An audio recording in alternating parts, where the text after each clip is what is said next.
छोटे से गांव में रजनी नाम की लड़की रहती थी। वह दिखने में बहुत सुंदर थी और उसकी आवाज भी बहुत सुरीली थी। वैसे तो उसे किसी चीज की कमी नहीं थी, फिर भी वो उदास रहती थी। उसकी उदासी का एक ही कारण था, उसके पापा। उसने अपने पापा को कभी नहीं देखा था।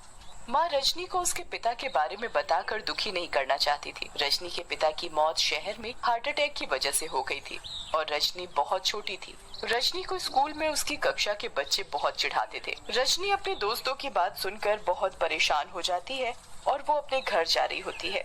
तभी बीच में कब्रिस्तान पड़ता है। रजनी कब्र के ऊपर बैठकर बहुत जोर जोर से रोने लगती है। कोई भी मेरी बात नहीं समझता। मुझे बहुत दुख होता है जब कोई मेरे पापा के लिए उल्टा बोलता है। मुझे मेरी क्लास के सारे बच्चे बहुत चिढ़ाते हैं।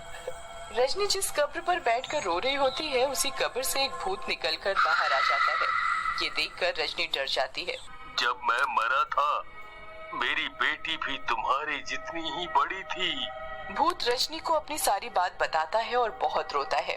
भूत सारी कहानी बताने के बाद, मैं इसीलिए ही तुम्हारी मदद करना चाहता हूँ। भूत रजनी को एक पत्थर देता है और जब भी वो संकट में हो तो उस पत्थर को अपने हाथ पर घिसने को बोलता है।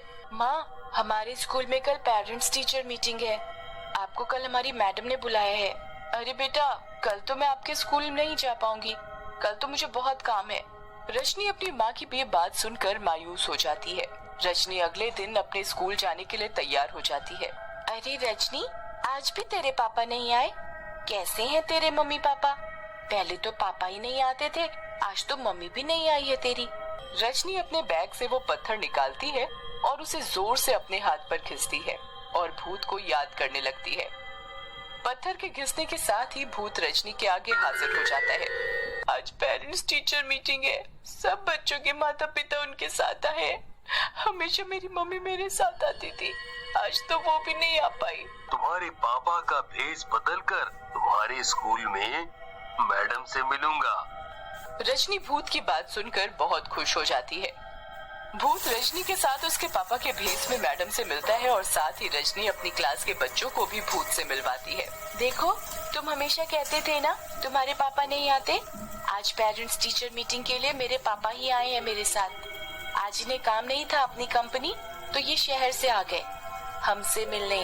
तब से रजनी को उसकी क्लास का कोई बच्चा नहीं चिढ़ाता था और जब भी रजनी परेशान होती तो वो अपने पास रखे पत्थर को घिसती और भूत से मदद लेती।